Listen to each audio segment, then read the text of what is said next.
That's a bad angle.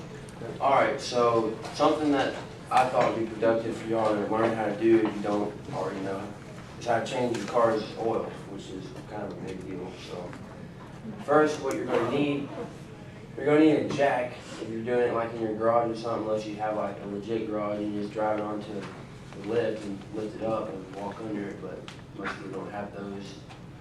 And obviously you're going to need new oil filter, gloves because it gets pretty nasty, soap, but you can't just use regular soap. You got to go to the store and buy Gojo soap because regular soap won't get grease off. And then you're going to need new oil. So out with the old and in with the new. When you get underneath your car, you'll see directly underneath the engine bay what looks like this, where the oil pan, where when you turn your car off, all the old oil or oil in your car will go down and sit in this oil pan. Well, you take your wrench and take off the oil drain plug and all of your oil will drain out. But before you do this, make sure you have something to catch your oil, or else your oil is just going to fall out everywhere and you'll have a huge mess. And then, not always is the filter next to your oil pan, but 99.9% of the time it's somewhere around it.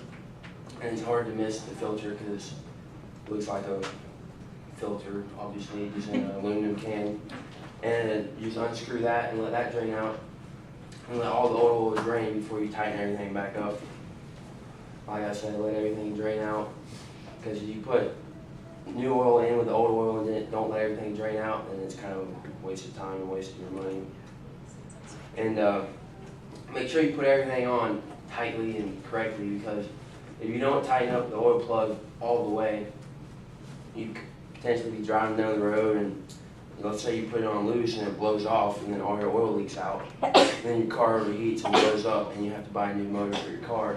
That's not very good. And the same thing happens with your oil filter. If you don't put it on tight enough, it could leak and either drip oil everywhere or just blow off, and then you have a catastrophe on your hands. So you want to make sure you put everything back on. When you tighten everything back up underneath the car, you go under the hood and there'll be a cap that says engine oil somewhere in your engine. And if it doesn't tell you what kind of oil, right there, 5W30 is the kind of oil that this car will need. But if it doesn't tell you on the cap, just look in the owner's manual, and the owner's manual will tell you what kind. This is where you put in your oil. I recommend taking the cap off before you drain the oil, because it'll drain a lot faster and save you a little bit of time. Not much, but a little.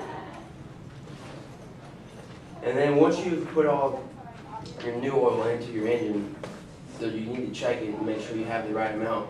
There'll be a red dipstick and a yellow dipstick. The red dipstick is for your transmission, which will be going away from your engine. And then the yellow will be going into your engine, and that's for your oil. Pull that out and it'll just say empty or full and have lines in between. You want it to be full, but if it's above full, you need to go back under the car and take some oil out, because too much oil usually doesn't end up well. So then, once you check oil and you have the right amount, you're going to crank up your car, let it run through, look underneath, make sure nothing's leaking. And then if you want to, after that, while the car is running, you can check your transmission fluid to make sure that's full. But you can only do that if the car is running.